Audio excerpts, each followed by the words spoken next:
On the morning of Maria Flores's doctoral defense, her phone buzzed with a message from her mother. 2 hours before I present. A stroke? This cannot be real. The message read, "Dad just had a stroke. We're at the hospital. We can't be there. No hospital name, no photo, no details." Mom, pick up? What hospital? Tell me something. Anything. The call went to voicemail. Maria stared at the phone, the silence louder than any response could be. 7 years of work. They could not even give me a real explanation. Something is wrong. She grabbed her bound dissertation and walked out, pushing the dread down into a locked compartment. I will defend this. I cannot let them take this away too. Not today. She did not know then that the truth would cut deeper than any medical crisis. Maria Flores walked toward the defense room, carrying 7 years in her hands and a lie she had yet to uncover. As she crossed the sunlit quad, Jennifer's message replayed in her thoughts. Dad just had a stroke. No hospital. No photo. No verifiable detail. Brandon has 4 parents at his MBA capstone tonight. I got 2 sentences. She passed a clinical psych lab where a friend was rehearsing a poster, and she turned her face away before she had to explain. I will not let their absence hollow out this moment. Outside the defense room, she squared her shoulders and pushed the heavy door open. 7 years of my life are inside this dissertation. They cannot cheapen it with a lie. The committee sat in silent judgment.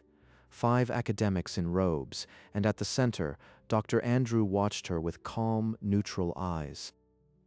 They don't get to know about the text. That is mine to carry. Dr. Andrew gave a small, professional nod, and she stepped up to the podium. She set down the bound volume, opened to her abstract, and began the defense she had earned. Maria's voice was steady as she summarized her 7-year investigation into adolescent trauma responses. Keep talking. Act like you didn't see that message. They cannot smell the distraction. For a split second, the imaginary hospital bed her mind had built slipped into the data she was describing. They don't see it. None of them know. This is still mine to lose. She pushed through the methodology, her confidence climbing, until a committee member's blunt question stopped her cold. This is a standard question. I wrote 2 chapters on this. Why can't I find the answer? She took a breath. Then the answer came, crisp and layered, naming the study limitation with unexpected clarity. Dr. Andrew lifted his pen and made a tiny note, the ghost of approval crossing his face.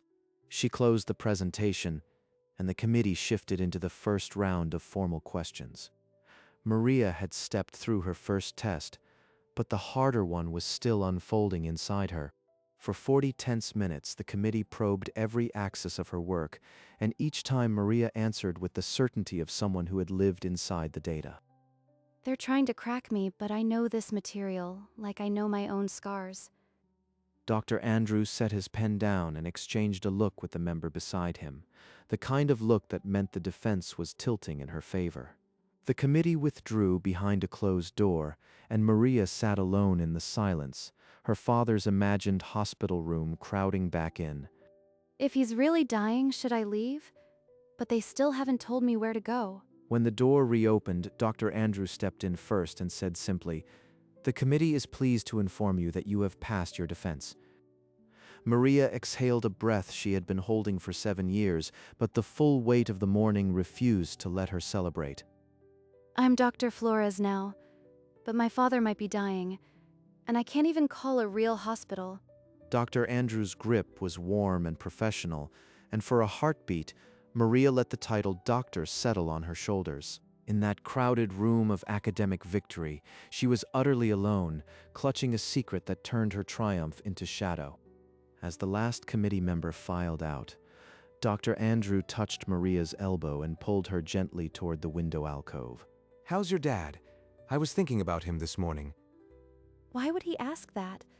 Does he know something I don't? He had a stroke this morning. That's why my parents couldn't come. Dr. Andrews' face flickered with something unreadable, and his professional mask slipped for the barest instant. A stroke. I see. And where is he admitted right now? He's asking like a doctor, not a committee chair. Something is off. I don't know.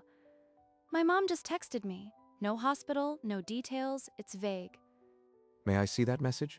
Maria unlocked the screen and handed it over, a cold knot tightening in her stomach that had nothing to do with a real stroke. Dr. Andrew read the two-line message, and a flicker of something colder than sympathy crossed his features. Wait here one moment. I need to verify something. He stepped into the window alcove, pulled a tablet from his bag, and tapped into the hospital's patient portal. He didn't react like a man hearing news. He reacted like a doctor who already knew the patient. A quick series of taps, and then his thumb froze over the screen. He stared at the record for a long, deliberate beat. When he returned, he held the tablet out so Maria could read it, his face stripped of all academic pleasantry. This is your father's medical record from this morning, time-stamped 90 minutes ago. Routine ECG. In and out. No emergency transport. No stroke. Oh God. The word stroke wasn't anywhere in the report, just a standard cardiology visit, noted as uneventful. Dr. Andrew didn't push. He simply let the record speak, waiting as Maria's world rearranged around a single, damning fact. Dr. Andrew lowered the tablet and met her eyes with a gravity she had never seen in committee. Maria, I've been your father's cardiologist for 6 years. That appointment this morning was with me. My department chair is his doctor. He knows. It was a routine ECG follow-up. He walked in and out on his own. There was no stroke. They fabricated a medical crisis to skip my defense. For Brandon? The words landed like a physical blow, and for a long moment Maria couldn't breathe around the betrayal. He was never in danger. They were never on their way. They just didn't want to come. Her hands tightened around the bound dissertation until the edges bit into her palms. I'm sorry you had to find out this way, but you deserve the truth. The truth, cold and complete, settled over her like a second skin. Her parents had chosen Brandon's applause over her entire career. Maria stood frozen in the alcove until the silence became unbearable. Then she moved. She walked out of the defense room and into the fluorescent hallway, her dissertation heavy as a shield. They didn't even give me a chance to tell them I passed. They didn't want to know. She leaned against the cold wall, scrolling back through the message that had hijacked her morning. Brandon's capstone. They're probably clapping right now while I stand here humiliated. I need to hear it from the venue. I need to know for certain. She pulled up the business school's number and pressed call. Maria pressed the phone to her ear, her jaw tight. A receptionist confirmed that George and Jennifer Flores had been inside the auditorium for the past 2 hours. Maria hung up, the phone trembling in her hand, but her decision had already solidified into something cold and irreversible. In the parking lot, Maria slid behind the wheel and sat motionless, her bound dissertation resting on the passenger seat like a silent accuser. Her phone buzzed with another missed call from Jennifer, but she silenced it without looking.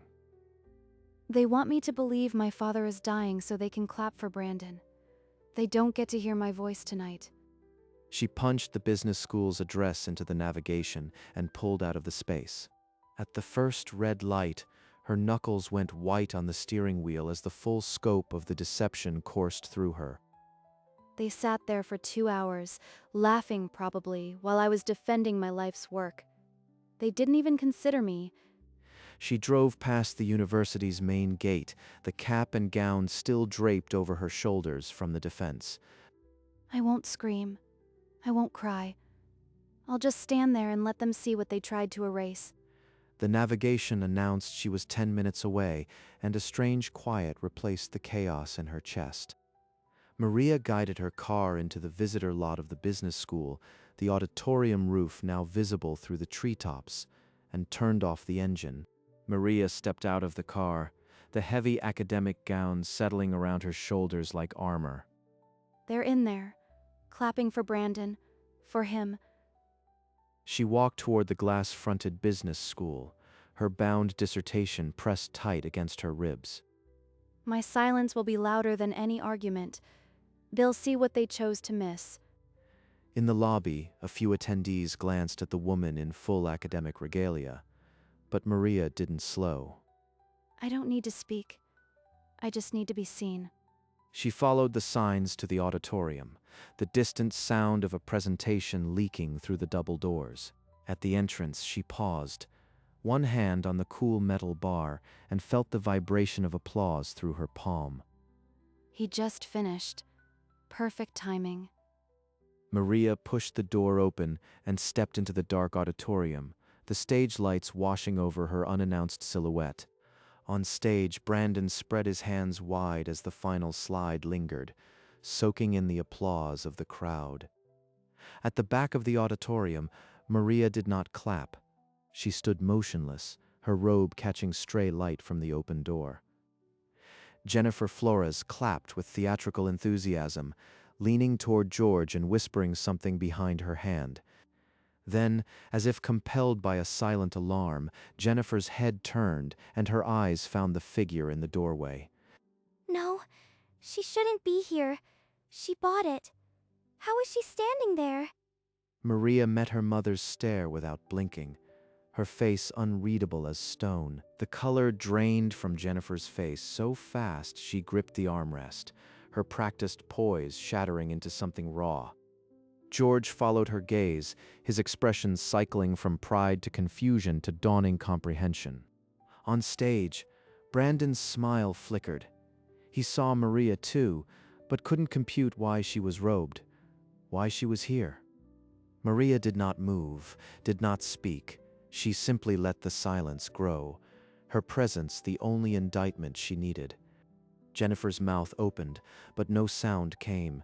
She lurched sideways, her hands flailing for the armrest as if the room had tilted.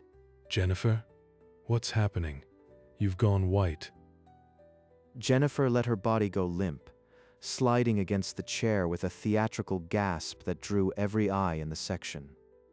Everybody stay calm. I'm a dean here. Someone call Campus Med, please.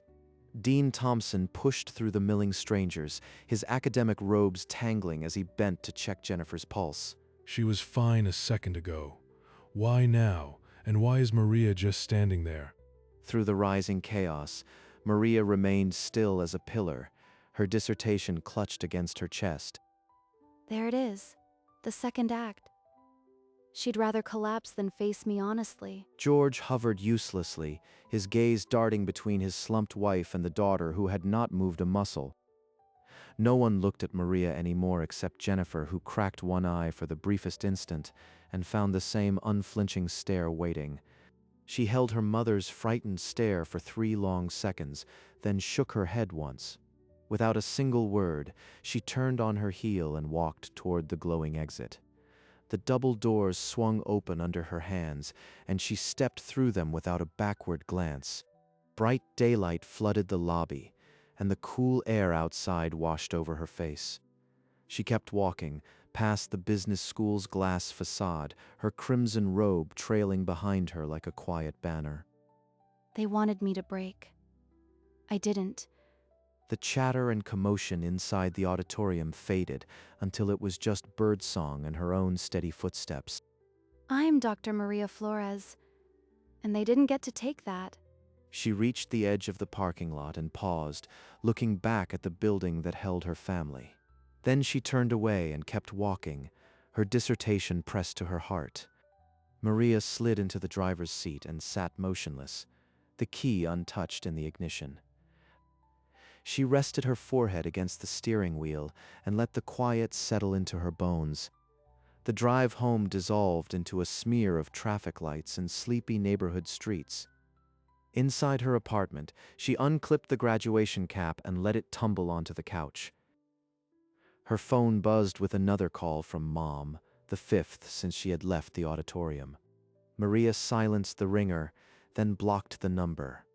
Not forever, but for tonight. She walked to the quiet park at the end of her street, still in her academic robes. She sat on the old wooden bench beneath the oak tree, sunset warm on her face. She traced her name on the dissertation's title page, and a single tear splashed onto the ink. Let them keep their lies. I am Dr. Maria Flores, and I am enough. 3 weeks later, Maria sat at her laptop scrolling listlessly through postdoc offers that felt more like settling than advancing. Then an email from Dr. Andrew appeared, subject line bold, meeting request, potential opportunity. After everything, what could he possibly want? Is this about my father?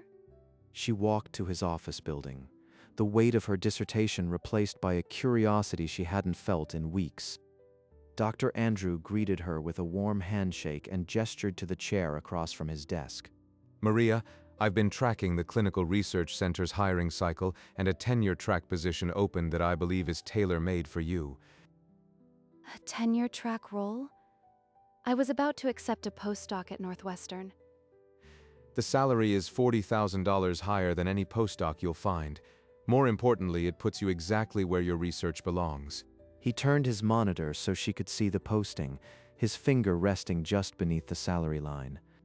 I want to send your CV with my strongest referral. You've earned this, Dr. Flores. Maria stared at the screen, the numbers finally settling in. 40,000 more than Northwestern, a tenure track, a real future. Dr. Andrew, I don't know what to say. After everything, this feels... Say you'll let me send that CV today. The committee moves fast. She nodded, her voice catching in her throat as the weight of the gesture finally landed. He typed a note into his laptop, already drafting the referral that would change her trajectory. When Maria stepped out of his office, the hallway felt wider, the fluorescent light less harsh. He sees me. Not as a victim, not as a charity case, as a scientist. She walked toward the stairwell, clutching a printed summary of the position like a talisman. Maybe this is what winning looks like. Not revenge, just a door they never thought I'd reach. Maria descended the steps into the afternoon sun, the referral in her bag and a quiet determination settling into her spine. Back at her apartment, Maria opened the Clinical Research Center's webpage and began reading. Their current studies overlap with my dissertation perfectly. This isn't coincidence, it's alignment. She opened a recent publication from the director, and her own findings echoed back from the abstract. I could lead a lab here. My own lab. Not a postdoc in someone else's shadow. She opened her CV and spent the afternoon refining every subsection, cutting filler, sharpening results. Her cover letter began without apology, stating plainly why her research mattered to the center. They wanted me to feel small. I'm writing the opposite of small right now. She attached the files, checked the upload twice, then sat back, fingers hovering over the trackpad. One click, and the application went out. Quiet, professional, irrevocable. Maria leaned back in her chair, the weight of the past weeks lifting just enough to let hope breathe. A week later, Maria walked into the research center's conference room, her dissertation findings sharpened into a crisp job talk. She stood before a panel of 7 senior researchers, her voice steady as she walked them through her adolescent trauma model. A panelist threw a challenging methodological question, and Maria answered without a flicker, citing a study limitation she'd already addressed in her dissertation. After the final session, the search committee chair shook her hand with both of his expression unreadably positive. I'm hearing from the committee that your research presentation was the standout, Maria. They're deliberating, but you should feel very confident. Standout. They actually said standout. She walked home through the crisp autumn air, replaying the feedback over and over. 3 anxious days later, her phone rang with an unfamiliar university extension. The call was brief. The committee had made a decision and would notify her formally within 24 hours. 24 hours. I've waited 7 years. I can wait one more day. The email arrived at 9:47 a.m., its subject line blunt and official. Tenure track position offer. This is it. They made their choice. She opened it, hands trembling slightly as she scanned the first sentence. The salary line jumped out, $40,000 more than the postdoc she'd planned to accept. They actually chose me. My own work, my own merit. She read it twice, then a third time, as if the words might vanish. A quiet laugh escaped her, something between relief and the grief she'd buried weeks ago. I won. Not against them, for myself. She sat back, the laptop still open, the email glowing like a verdict that had been waiting for her all along. 3 weeks after her parents lied, Maria Flores had earned a future they could not touch. She picked up her phone and dialed Dr. Andrews' direct line, her voice still thick with the morning's revelation. He answered on the second ring, his tone as warm as it had been in the defense room. Dr. Andrew, I just got the offer. I know you made the referral, and I needed to say thank you. I did, and I'd do it again. Your work deserved a platform that wouldn't waste your talent. I made that referral because I saw a brilliant young psychologist who deserved a chance. He saw me when my own parents looked right through me. I'll accept it today. Whatever happens next, I know I earned this on my own. You did, and the center is lucky to have you, Dr. Flores. She thanked him again, her voice breaking only slightly, then set the phone down with a steadiness she hadn't felt in weeks. The validation she had always craved came not from her parents, but from a man who had simply told her the truth. A week later, a key turned in a new lock. The office door of the Clinical Research Center swung open to morning light. Maria stepped inside, the faint scent of fresh paint and new furniture still clinging to the air. My name is on the door. This is real. She set a cardboard box on the empty desk, then lifted out her bound dissertation and a polished brass nameplate. She placed the dissertation on the corner of the desk, then centered the nameplate directly beneath the window light. Dr. Maria Flores. They tried to make me invisible. This says otherwise. She stepped back, letting the significance of the moment settle into her bones without hurry. Outside the window, the quad stretched green and quiet, students passing with backpacks, a world she now belonged to. Maria ran her thumb over the engraved letters, a single nod of completion. Then she pulled out her laptop and began to unpack her new life, one she had built entirely on her own terms. A month into the fall semester, Maria sat at a round table in the research center, her contributions steady as a heartbeat. A colleague leaned in, asking her opinion on a longitudinal design, and she answered without hesitation. I'd recommend a 6-month follow-up window. The adolescent trauma literature consistently shows delayed effects. The colleague nodded, a soft smile of professional respect crossing her face. They value my perspective, not my family, not my drama, my science. She glanced toward the window, the late afternoon sun gilding the university quad in amber. I belong here. Not because anyone handed it to me, but because I built it. When she turned back, the conversation had moved on, but the ease of her presence spoke loudly. The meeting closed with quiet laughter and the shuffling of papers, and Maria stood last, lingering in the golden light. Dr. Maria Flores picked up her notes, a serene smile touching her lips as she walked out into a future she had earned.